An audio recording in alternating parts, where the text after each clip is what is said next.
Good morning.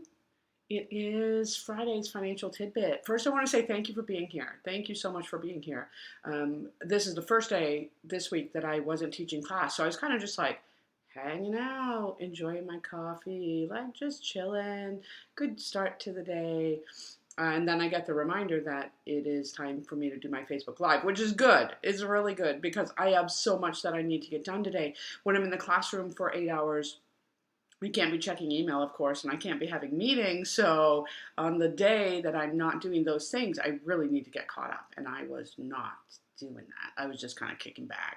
So thank you for being a commitment for me so that I too get started on my day. That's really, really important. I was about to miss meetings and all kinds of other things. So I have been teaching this week and a variety of things, but mostly I've taught financial literacy classes, four classes where I'm talking to federal employees about how to be maybe a little bit more aware of where their money's going and moving from looking at where the money's going to actually establishing budgets and starting to save for retirement and things like that. And of course, so we're talking about investments, specifically through this thrift savings program, and we talk about G, which is invested in non-traded government securities, and F, which is in the bond market, C and S in the domestic stock market, and I in the international stock market, plus 10 different time horizon or life cycle funds where people can pick dates, and those are changing all the time as we move closer to retirement. But continually, and it's not just in this day and time, but for a very long time, all the time that I've been teaching these classes, I would say. Good morning, Nicole. People get confused and they get scared, and a lot of times, like they're watching the markets, right, and going, "Oh my gosh, it's too scary for me. I can't be in there. So I'm gonna hide my money over here in this safe little government bond, and I'm just gonna hang out." And people asked me just yesterday, "Is that a good idea?" I would never say it's a good idea or a bad idea, because when it comes to investing, it's a very personal decision. Some of us are very conservative with our money, and some of us are not. So it may be a good idea for someone who is conservative, and not a good idea for somebody else. Okay, here's an example. And then I'm going to lead into something that I thought was so fun that came up in a couple of my classes. You know this if you've been following the stream for a while, and if you're brand new here, welcome, welcome. If you went to one of my classes this week, you will know that this sounds a little bit familiar because you hear my story when I'm teaching my classes. But I came from a very poor family with parents that did both worked very hard, but essentially worked to pay bills, right? So they weren't saving for retirement. Excuse me. They weren't saving for retirement. They didn't teach us about money. They didn't know about money. They were just getting by. And so, good morning, Rob. I was so happy to see your trip yesterday. That made me smile. Just getting by, which means that I start to develop a money mindset of very conservative, like I worry there's not going to be enough money, because there were a lot of times when there wasn't enough money. And then I grow up, I get married, I have a couple of kids, I get divorced, and all of a sudden, now as a single mom, I'm struggling to feed my kids, right? Struggling to keep a roof over our head. Again, there's not enough money. So for someone who has that entrenched mindset, is being conservative with their investment a good idea? Yeah, because doing anything else makes them incredibly uncomfortable. That doesn't mean it is the best way for them to build financial wealth, because it isn't. If I'm hiding out in this very safe thing, I'm not taking risk, I'm also not making money. So does a person like me with a conservative mindset need to occasionally be pushed outside of that just a little bit, and maybe have to take more risk than they're necessarily comfortable with to grow money? Yes. To grow money, yes. We've got to take some risk. Now, we have to take measured risk, which will depend on where we are. Hi, Rob. Good morning. It will depend on where we are with that money mindset, how much risk we're willing to take, and it will also depend on how far we are from the goal that we're trying to reach. And that goal could be retirement, or maybe it's something else. The further you are from that goal, the smaller steps you can take and still get where you're going. The closer you are to that goal, you may have to step it up a little bit, right? Now you got to start jogging. Maybe you have to have a full out run, a sprint, because that's coming right up, and you haven't taken those small steps, and now you've got to get there. Well, I was talking about this in one of my classes, and someone said you have to take risk, and people need to remember that you don't get hurt on a roller coaster unless you jump off in the middle. And that's where I want to go today, because I loved that. Of course, I've talked about the analogy of a roller coaster before when it comes to the market, stocks, bonds, whatever you have going on, because it doesn't go like this. It goes like this. And I'm going to post a couple of pictures. I did some screenshots this morning getting ready for this, showing you the annual rates of return on average and the monthly rates of return on average, and you can actually see all of that happening. Well, it makes people uncomfortable. Okay, so back to this roller coaster. And by the way, while my student said you don't get hurt if you don't jump off in the middle, I did a little too much research this morning and, was looking at the numbers of people getting hurt on roller coasters and things like that. So it does happen. It does happen, and you can get hurt if you are investing in the market and there's a tremendous drop and you're going to be pulling money out in the near term, which means that you don't have time to wait to go from that bottom back up to the top or even on your way up. But so don't research that. You'll have some very concerning videos that you may not want to watch, especially so early in the morning. But when I was talking to my students this week about this roller coaster, right, I said you generally don't get hurt unless you get off in the middle, and that's true with the stock market. So what's happened is that people got in, they're investing, they're taking some risk, and everything was fine until March of 2020, when we start seeing the market react to COVID, and it drops, and people get scared. People get off the ride. People now are getting out of the market, which means that they sell at the bottom. That's not a smart thing. That's not what we want to happen, but I understand it, right? We're reacting very emotionally to this. It makes sense when you look at that. It's scary. So I'm getting off. They put it over here. Now when the market comes back, they are not making back their money because now it's over here. It's in this vault. It's sheltered. It's not in the market anymore. So it's coming back, and it does. It's coming back, but they're not in the market anymore, so they're not making those returns, right? They got hurt. They got off in the middle of the ride. I'm not saying good, bad, or otherwise. I understand the emotional reaction. But when you react to the markets emotionally, that's when you make mistakes. That's when you end up losing. So it is much better if you sit down in the beginning before you get on the ride and you say, okay, what kind of risk is out there? Everything that you invest in has a different kind of risk. What kind of risk is out there? And what kind of risk am I okay with? I put the title of the stream like, are you ready for Takabisha? If you don't know what that is, I didn't either. It is in many, many lists. There's a number of lists out there. In many lists, it is in the top 5 of the most scary roller coasters in the world. That roller coaster has a drop of 138 feet with a drop angle of 121 degrees and 7 inversions. That is a scary roller coaster. Now, when you're making your plan and you go, what kind of risk is out there? You might not be ready for this giant roller coaster that is going to take you upside down 7 different times and flip you all over the place. That might be a little too much for you. Maybe you got to take it back just a bit.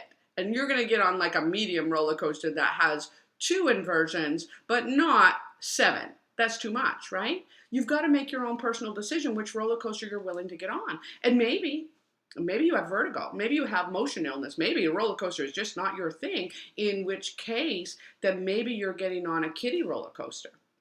That's okay. If that's all that you can, weather. If you're going in for the kiddie roller coaster, okay, that's fine. What is that? That's you taking one step outside of your normal comfort level, which is standing with both feet on the ground in the vault. That's really safe. But I don't take any risk. I don't make any money. So getting on that baby roller coaster, that kiddie roller coaster where it's going a little bit like this, is going to allow me to make more money than if it's locked in the vault. I loved that analogy. I loved it. I loved it. And all the students said was, yeah, you don't get hurt if you don't get off in the middle of the ride. And I just started thinking about that to go, oh my gosh, I can do so much with that. So much with that. Do you ride roller coasters? Nicole, I bet you do. Rob, you getting on the roller coaster? I do it. I can't say it's my favorite. I'm often out of the roller coaster. Yeah, they scare you. Yeah, I understand. I do. I do. And so some people opt out of the market for the very same reason, which when now I'm saying, okay, I'll go with you. I'll hold your hand. Like, you just get on the little coaster and I'll go with you. Yeah, Nicole, I'm not surprised by that at all. My first experience with an actual like big roller coaster, because and this is a story we don't have to get into today, but I've done so many things in my life. One of the things that I did was actually operate a kiddie roller coaster with the carnival. Yep, that's true. I did that for a couple of different seasons. But getting on a big roller coaster, I took my kids to Six Flags in Atlanta, Georgia, years ago, and we'd not ever been on a roller coaster before, any of us. And so we're gonna get on this roller coaster, and it didn't go upside down. We're like, oh, we're gonna start really easy. We're not gonna go on the one that goes upside down. We're gonna go on the wooden roller coaster. Oh my God. The wooden one is scary too, right? Because it's like got hitchy and it's going on these things. It doesn't go upside down, but it's not as smooth as that steel roller coaster either. So we're waiting in line, and again, we don't even know how this works. My two children and myself waiting in line, and we're just standing all together. Well, you don't all get on the same car when you're standing all together, right? They take one person from each line if you don't know how this works. I didn't know. So we get up there and I'm like, oh my gosh, now we can't all three fit in one car. So we're going to have to go in different cars. We've never done this before, none of us. And so I say to my son, you go, and then we'll go. So I'm pushing him into this roller coaster car. He's never been before. He's scared, and he's got to get on here with another girl that he doesn't know, and he is trying to keep himself together to go, no, I'm not scared. Like, I'm gonna you go, and then we'll go. And that's just become a joke in the family. Like, we say that all the time. But it was scary. It was scary. And we didn't get on the roller coaster for quite a while after that. And again, investing can be that way too, right? If you get on the roller coaster and it's really scary, you jump off, it might be a while before you're able to get back on there. And then some time went by, and eventually we got on a steel coaster. Still scary, but much smoother. I liked it better. I will get on a roller coaster only with my kids. They kind of like shame me into it. Go, come on, mom, you go, and then we'll go. I've done it, but it requires me to like ramp up. I've got to take a really deep breath, get on there. And once that bar lowers, like, you're there, right? It's too late. You've got to go now. And yes, it's exhilarating. That's okay. But it gets to the point of being like really scary. Then that's too big of a roller coaster for me. I think it's fun. Mom loves roller coasters, but they scare the crap out of me. Yeah, they scare me too, Rob. I don't say, would I say unfortunately? I don't know. They scare me too. But I have a tendency to do things that scare me anyway. Heights scare me. I'm terrified of heights, but I climb mountains. I don't really know why I do that. I'm scared of roller coasters. I get on roller coasters. I just make myself do the stuff even if I am scared. It's interesting that your mom really likes them though. I go so my kids aren't scared of them, even though I'm actually terrified. Yeah, me too, Nicole. I think it started back in the day with the kids to go like, right, I'm the mom, so of course I'm not scared. Of course I'm not scared. I'm going to go. And now, now we are where we are. And now I'm taking my grandchildren on roller coasters. I went on a roller coaster with my oldest grandson, who's 13, 2 years ago. 2 years ago. And he was terrified. So was I, but I'm the grown-up, so of course you have to go like, no, it's fine, Hayden, come on. Yeah, we're good. We're good. It was really scary. I have a question about the investing things. I had a panic attack on my first roller coaster, and I knew it was not the ride for me. Yeah, what's your question, Rob?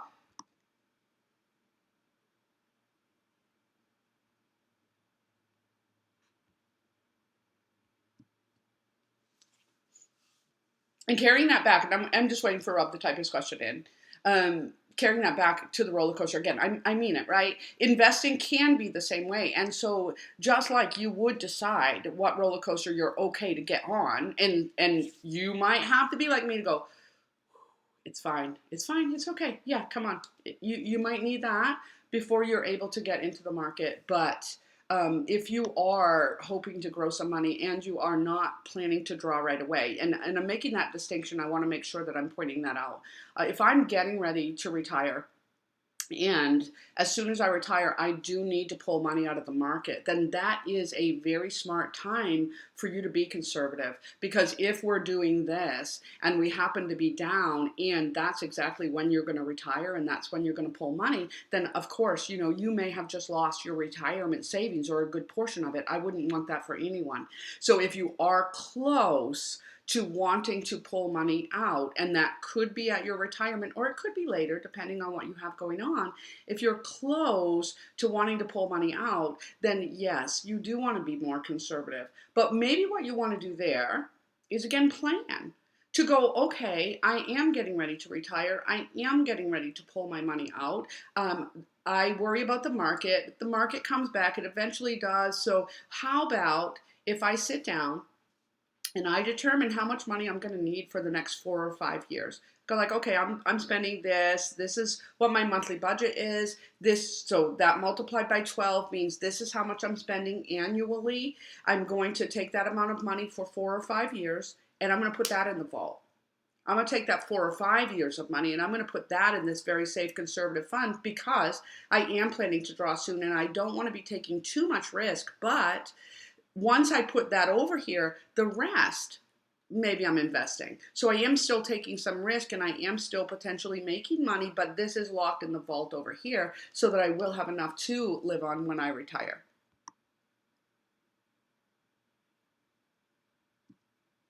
And I'm not seeing any comments or questions come in, so that may be me. Sometimes when I use Ecamm, the questions or the comments don't show up. So I will hop off here, and I'll be sure to check in the comments, Rob, to see what your question is. It's not coming through to me right here. I want to say I hope that you have a great Friday. Thanks for getting me up and about so that I can get some work done. Oh, there it is. Okay, there it is. My question is, what other things can one invest in other than general stocks? Where can I learn about this? My dad and us had this terrible advisor who lost a lot of my parents' money, telling dad to invest in general stocks, and then they went down. Like they really, really down. Dad would pull out the loss, and other times the advisor would then tell him, to quote, I remember hearing the things. Okay, so here's one thing. One thing is that I want to be vetting any financial person that I'm working with. And I do talk a lot about this in my classes as well. Financial advisor, and that's what you used as a word, Rob, and it might be what you meant or it might not. So for just general purpose, everybody can learn. A financial advisor doesn't tell me anything. That's not a licensed person. That's not a certified person. If they do have a certification, it doesn't tell me what they have. So one thing that scares me is when we have a financial advisor, we don't know what we're getting. You too, Nicole. Have a great day. I love seeing you guys hanging out together. I do. It just makes my heart happy. Have a great day.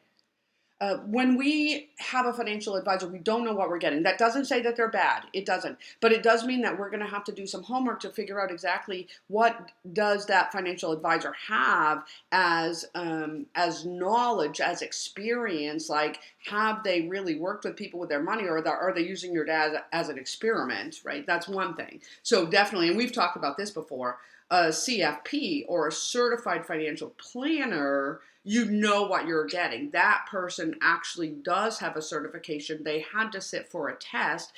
So at least I know that. With the advisor, I don't necessarily know what I'm getting.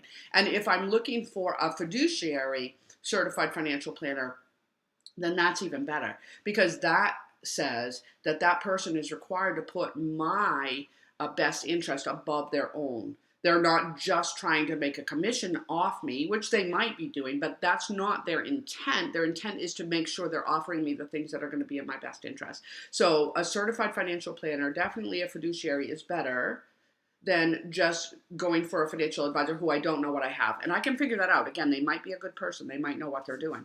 But as far as what other things do I have, Rob?